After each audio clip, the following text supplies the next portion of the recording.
Talking nonsense. He's fried. Jungle drugs. Thought something in the hut smelled familiar. What? I'm from California. Peter Jackson's 2005 King Kong remake is considered to be one of the best movie remakes of all time. A movie said by many to not only be as great as the iconic 1933 original, but in some ways, even better. And yeah, I think I'm in that camp too. It does what a remake is supposed to do. Keep the spirit of the original while adding its own unique spin and updating certain elements for a new audience. While it's basically a scene-for-scene, sometimes line-for-line reenactment of the original, it offers its own take on the characters, the setting, the story, the effects, and the humor. So while it's technically the same movie, it's a completely different experience. And, for the most part, it's really good. It really helps that this was made over 70 years after the original, so there was a lot they could update, and they put their heart and soul into making it just as magical as the first.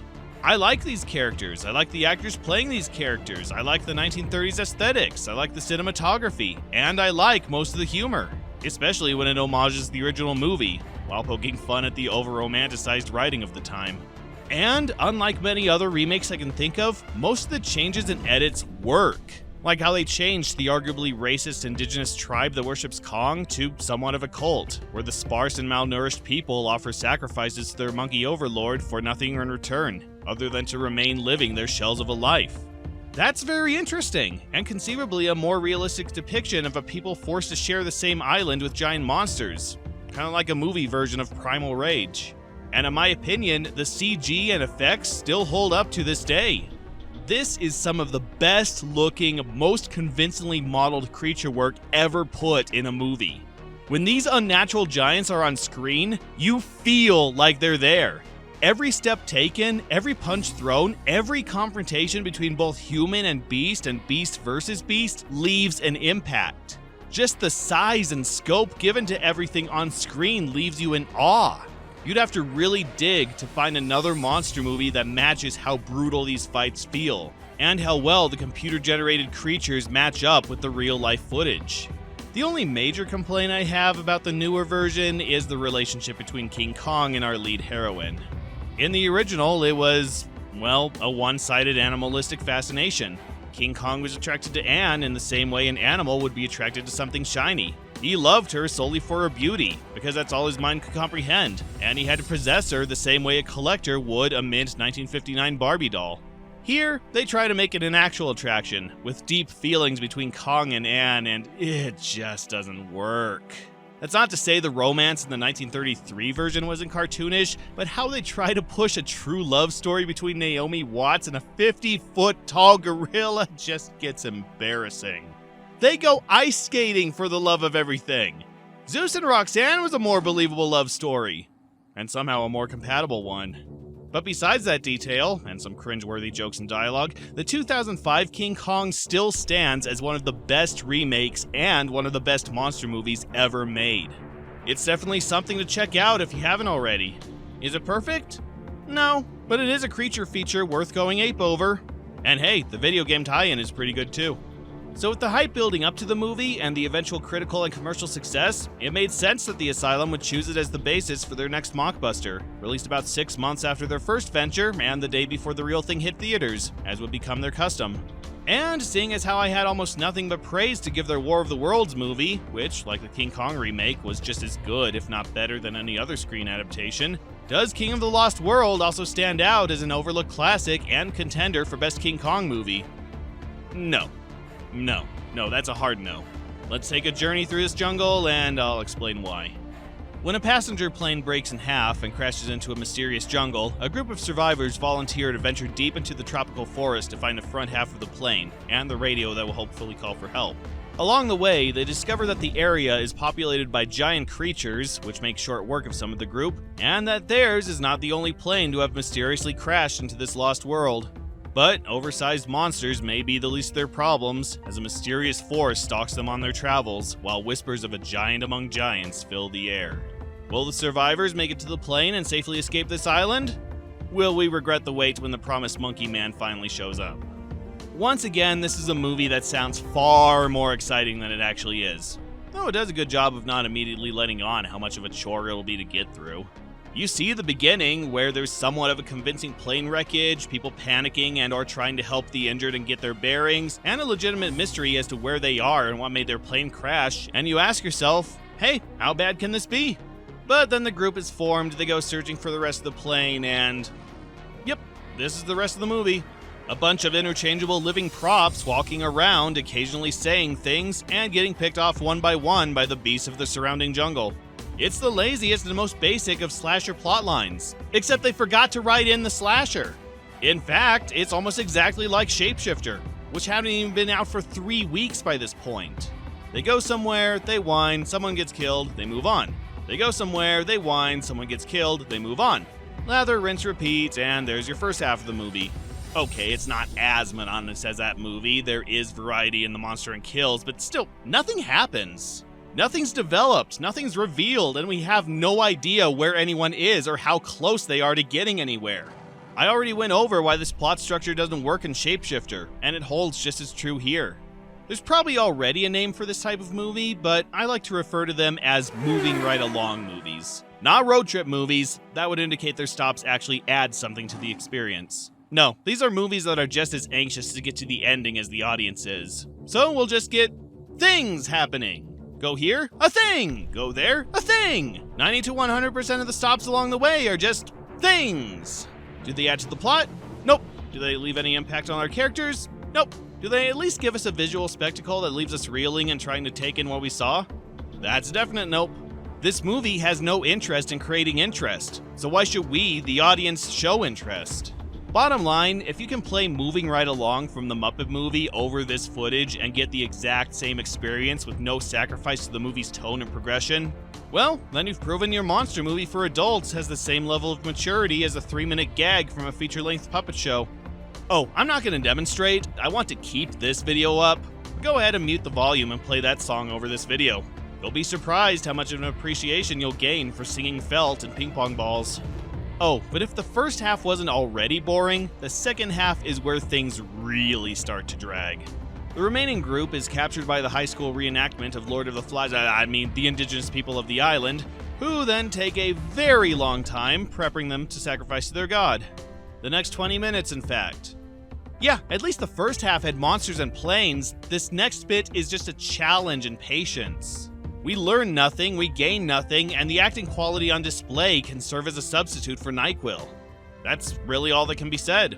You can skip to the last 10 minutes and miss next to nothing. If you ever questioned how much of a masochist you are, how far you can watch through these next few scenes without hitting the fast forward button will help you discover that truth about yourself. Oh, and monster fight in the last 10 minutes, but we'll get back to that later. Needless to say, it's not worth the wait. Now, even with how well the Asylum's War of the Worlds turned out, and how the same writers also helmed this movie, I'm not surprised this is what we got for this flick. That movie was based on a script the original writer was sitting on for nearly a decade, so he had time to flesh it out before it was finally picked up by a studio. This one? I think they had 2 days to write if they were going to finish production before the real thing released, so I recognize that their first venture was the exception rather than the rule, and their second Mockbuster would naturally be nowhere near as good as their first. Still, even with my already low expectations, I'm amazed at how little this movie tries to entertain us. And even for a Mockbuster, how little relation it has with what it's ripping off. Unlike War of the Worlds, King Kong is not in the public domain, so I understand that they had to be very careful and incorporate only base elements for their cash-in. A mysterious island, a giant ape, a tribe that worships the ape, and other giant monsters that threaten the explorers are pretty much all that make it into the final product. The movie's description even specifies that this is actually based on the classic Arthur Conan Doyle story, The Lost World, with a brief blurb on the back of the DVD cover suggesting that fans of King Kong might be interested in this movie that, of course, has nothing to do with the King Kong movie that just hit theaters. No, nothing at all.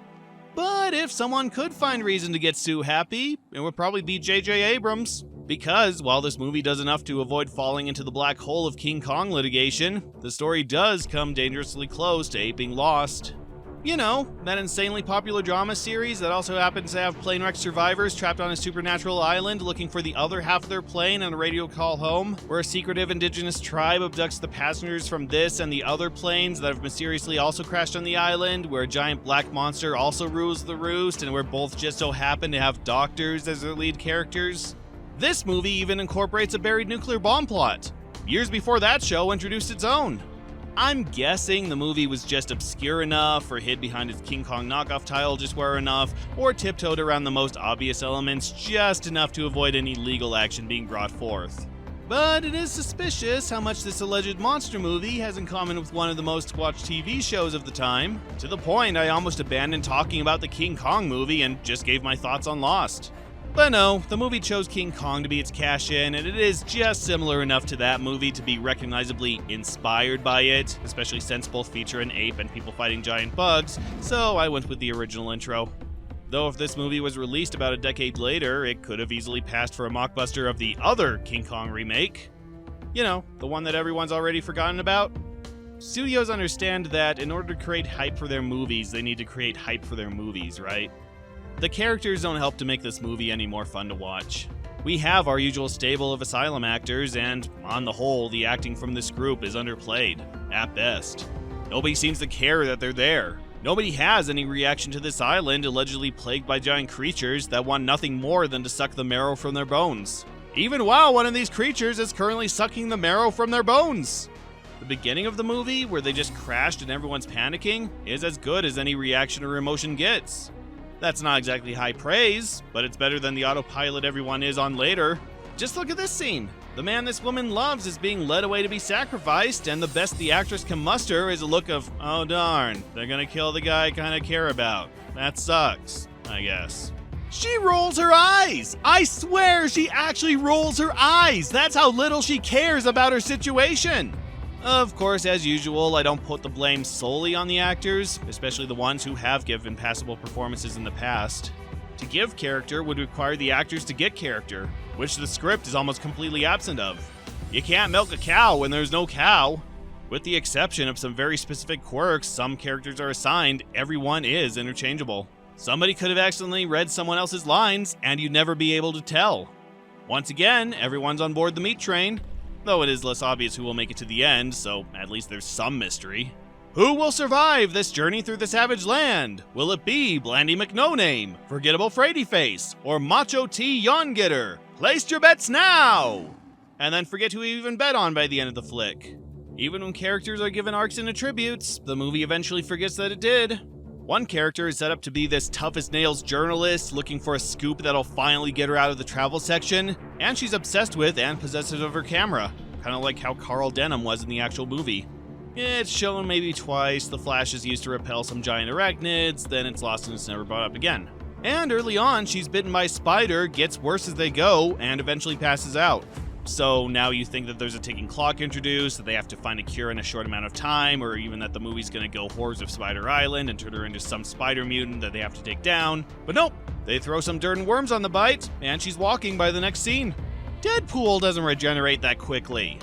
At the beginning, there are some characters panicking over the fact that they can't find one of their friends. We see her fate, never mentioned again. And later on, another character rebels, is forced to drink something drugged, and she throws it up 2 minutes later. What else can be said except... that was pointless. Cast-wise, Rhett Giles returns after a short break from the last few productions, and he's easily the best part of the movie. Yes, he, like everyone else, is given little to nothing to work with, but the magic of Rhett Giles is that, even when he's written boring, he's not boring, and he turns in one of the most unique performances. Oh, not that he plays a doctor and is arguably the main lead of the movie, no. It's because of how he has to play his character. Like how he was cartoonishly French in Legion of the Dead, here, he's American! I think his accent constantly warbles, and at certain points he's clearly speaking in his native accent, but he's obviously not portraying a British or Australian guy as he usually does. And if an Aussie playing a Yank isn't as hilarious as, well, every other native Australian actor trying to play an American, and vice versa, the dialogue he's given does not match his manner of speaking at all. Rhett Giles' acting style is very dignified and theatrical, suited for professors or clergy or high-ranking doctors like he's played before. Even when he's a monster, he's a well-spoken, intelligent monster with a large vocabulary. But here, his dialogue is much more casual, said with a typical American attitude, and it gloriously doesn't work. It's like having Daniel Craig play Rocky and Muggsy, or getting Maya Rudolph to read The Catcher in the Rye, or making John Hurt in his deepest, most intimidating bad guy voice say something like, "You bring news of the pig." The dialogue needs to match the voice. Still, there is something endearingly hilarious having to hear Rhett Giles say buddy and guys and gonna have to do, and the rest of the crap he's forced to recite. You guys alright? You right there, buddy? Guys! Guys! Guys! Guys! It's gonna have to do. Let's bunker down. You have to be, bar none, the biggest loser I have ever met in my life. And I'm from Las Vegas! Oh, and the movie pulls a Psycho and kills off the lead halfway through. Well, I say it's like Psycho, but that would involve anyone acknowledging he's gone and something of value being lost. No, they don't, and no, there isn't. So long, Rhett. We'll see you again a couple movies from now, as well as on the actual set of Lost in a few years. The only other guy I can call a character is Lieutenant Challenger, played by Bruce Boxleitner, in a role that actually contributes to something this time. He's your basic tough guy military officer on a top secret mission for the government, so he must keep everything need to know classified and threaten anyone who dares question his motives. Like everyone else, he's not given anything to work with, but hey, it's Bruce Boxleitner. He's made a career out of playing authority figures and over-the-top action heroes. I still buy him in this role. I even buy when later he manages to charm one of the natives into helping them out, despite them having 30 seconds total of screen time together. Because hey, who doesn't want to do Bruce Boxleitner? I'm a straight man and I want to marry Bruce Boxleitner. He's also the only character with an arc that lasts the movie and is eventually resolved. All throughout the journey, he carries a mysterious metal briefcase, which again has no relation to that certain TV show everyone was watching at the time, no. And towards the end, it's revealed he was sent there on a plane the army knew would fly over a zone where all the planes crash, so he could blow up a top secret nuclear device that a previous plane was carrying. Okay, it's convoluted and contrived, but hey, it's setup and resolution. I'll take what the movie throws at me. Which, considering there's a giant ape as its main selling point, I should be glad this is what's being tossed at me. Plus, he fights a ninja native, and can do this with his gun. Dude! The angel arms from Trigun don't have that much knockback. Besides Rhett and Bruce, everyone else is as interesting as a macaroni noodle glued to a sheet of white paper. We have a cast of returning faces, including Jeff Denton, Sarah Leaving, Christina Rosenberg, Chris Anglin, Amanda Ward, Thomas Downey, Amanda Barton, Jennifer Lee Wiggins, James Ferris, and Eliza Swenson, plus a few crew members filling in background roles, all of whom contribute precisely nothing to the movie, and could be swapped out with a bunch of balloons someone drew faces on. But we also have the return of Steve Railsback as a plane-wrecked prisoner of the natives, who for some reason didn't sacrifice him to the island monsters. I admit he gives a good performance as a man driven insane by the isolation and hopelessness of his situation, but he's only in this for 2 minutes and, like everyone else, contributes nothing, other than whining about his radio equipment for a second. Still, a lot more respect with this role than how his footage was butchered in Intermedio. And Leigh Scott, who also directed this movie, makes his customary cameo, as well as his customary death scene. I think the scene's so awkwardly edited he's just there, then he's not there. Well, you can try again in one of the next Asylum movies over the next 2 years. After all, you're directing half of them. The only new face in the cast who would become an Asylum recurrent is Yoshi Marino, who makes her screen debut in the opening. She'd later appear in Mega Shark vs. Crocosaurus 5 years later, then Sharknado 5 7 years after that. But if you want to see her headlining something, then check out First Step and Astral Princess on whatever streaming service claims them, I guess. But sadly, this is also where we must say farewell to Andy Lore, as this is his final appearance on an Asylum picture. He plays some guy that follows Rhett Giles and the others into the jungle, and is eventually picked off. He's so important, he's given a whole 2 lines of dialogue. But even with those 2 lines, he still goes out with the charming, awkward Andy Lore-ness we all love him for. Why don't you use that gun the next time we're being chased by giant bugs?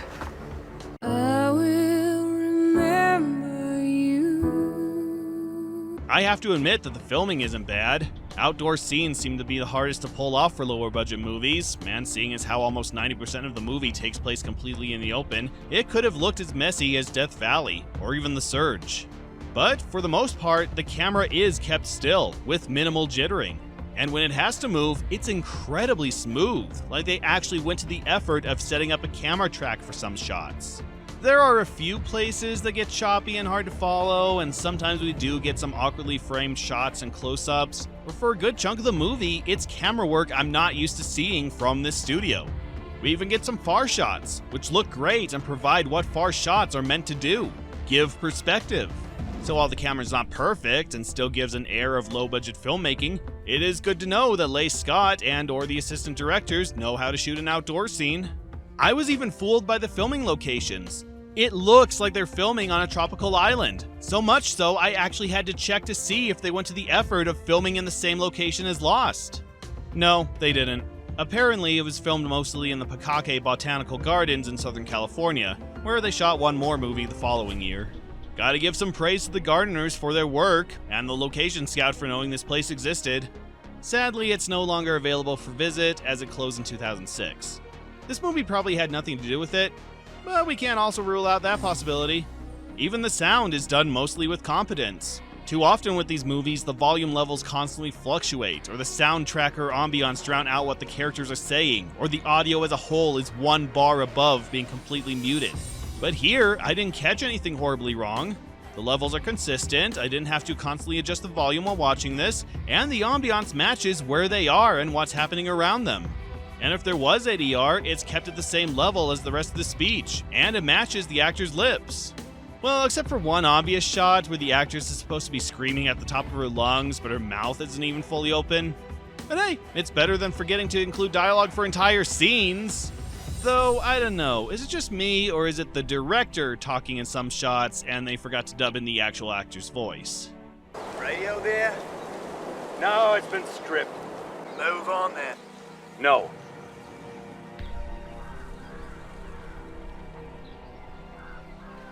By this point, you're probably wondering where the giant monkey is that we were promised. Well, it is here. The cover's not 100% misleading, but it's not the main focus, nor are any of the creatures on this island. Probably because the effects work is not great. The practical effects, when we get them, are pretty good, but all the monsters are computer generated, and it's embarrassing, clashing, rejected models from Beast Wars CGI work. Nothing looks like it's actually there, and nearly all of it looks like it's from another movie, or more accurately, Saturday morning cartoon from the 90s. They don't even bother to incorporate them into most shots with the actors. There's less than a handful of shots with both the creatures and the actors on screen at the same time, and only maybe 3 where they interact with each other. By which I mean they overlay the model over the actor for a second. Which is probably why there are no human versus creature battles, and the reaction from everyone wherever they come across one of these monsters is to simply run away! Run away! Run away! And then, at long last, there's our enormous ape, and wow. Wow. There's cheap, and then there's I can't even be bothered done in an afternoon CG work. This is easily the worst model in the entire movie. Not only does it look like a placeholder for an alphabet of a PS1 game, but there's more motion blur than a Kingdom Hearts cutscene. So even if you wanted to see the 50-foot tall primate, you can't. The scorpions from earlier look more realistic. Oh hell, the dragons the ape fights almost look convincing by comparison. Even for the Asylum, this is just face palming. They could have paid a guy in a monkey suit to thrash around for a few minutes, then green screened him in, and it would have looked a million times better than this. Probably would have been cheaper too. So yeah, this is the money shot. As worth the wait as standing in line at McDonald's only to be told they're out of strawberry cream pies. And because the movie doesn't know what buildup is, they spoil the reveal in the first 4 minutes. So if you wanted to see the movie just for the King Kong homage, you don't even have long to wait, and you can turn it off and go watch War of the Worlds again. It shouldn't be a surprise that David Michael Latt was once again in the editor's chair for this one, and while he shows restraint and that he can competently put together and pace slower scenes, anything with a hint of action becomes a choppy, unwatchable mess.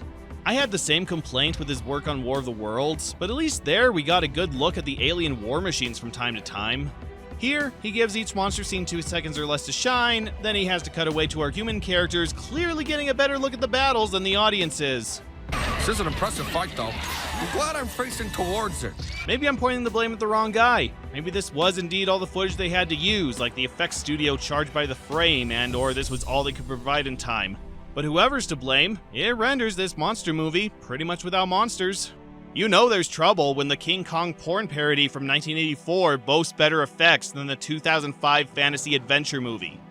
And now you know there's a King Kong porno. You're welcome!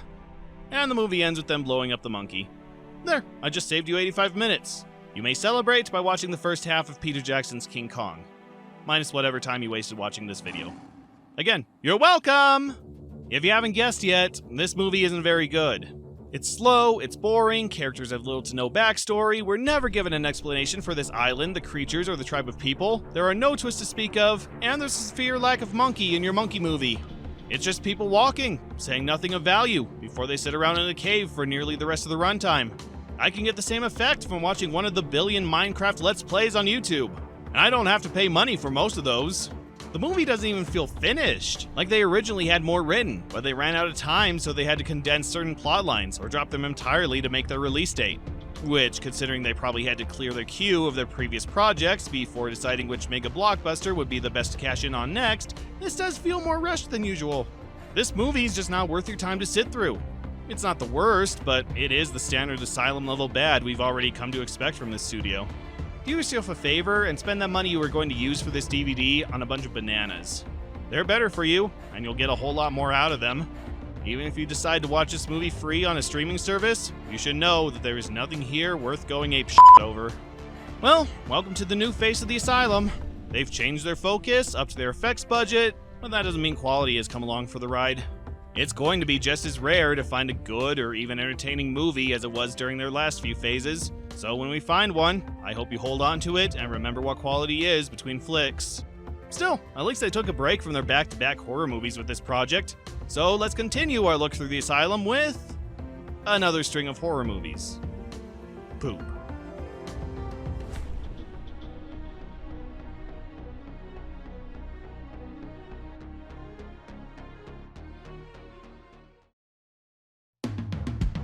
Hey there everyone, thank you for watching this video. If you enjoyed it, please consider supporting me on Patreon and help me create even more content like this. It's only $1 to get early access to my videos, and only $5 gets you a credit at the end of each of those videos, with higher tiers offering these and even more perks. And as you help me reach certain goals, I have super special content lined up for all of you. Head on over and check out my Patreon today, and I'll see you next time.